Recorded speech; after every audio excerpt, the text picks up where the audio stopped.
இலங்கை பாகிஸ்தானை போல சீனாவின் பெல்ட் அண்ட் ரோடு திட்டத்தில் நேபாளமும் கையெழுத்திட்டுள்ளது குறிப்பிடத்தக்கது.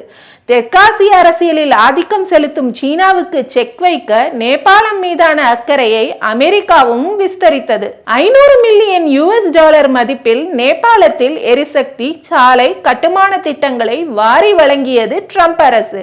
இது சீனாவுக்கு எரிச்சலை ஏற்படுத்தியது. அமெரிக்க உதவியை பெற்றுக்கொண்டாலும் கூட அதீத விசுவாசத்தை சீனாவுக்கே காட்டினார் ஒலி.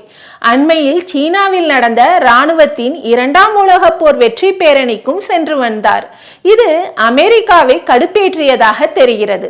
இந்த சூழலில் நேபாளத்தில் வெடித்த கலவரத்தின் பின்னணியில் அமெரிக்காவின் கை ஓங்கியிருப்பது நிஜம் என்று சில புவி அரசியல் நோக்கர்கள் அடித்து சொல்கின்றனர். மேலும் நேபாளத்தில் சீன ஆதரவு அரசு அகற்றப்பட்டதை இப்போது சாதகமாக பார்க்கிறது அமெரிக்கா.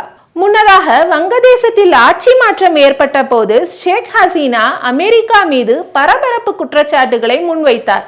வங்கக்கடலில் செயின்ட் மார்ட்டின் தீவுகளில் அமெரிக்கா கடற்படை தளம் அமைக்க விரும்பிய போது தான் அதற்கு முட்டுக்கட்டையாக இருந்ததால் தனக்கு எதிராக போராட்டத்தை அமெரிக்கா தூண்டிவிட்டது என்று கூறியிருந்தார்.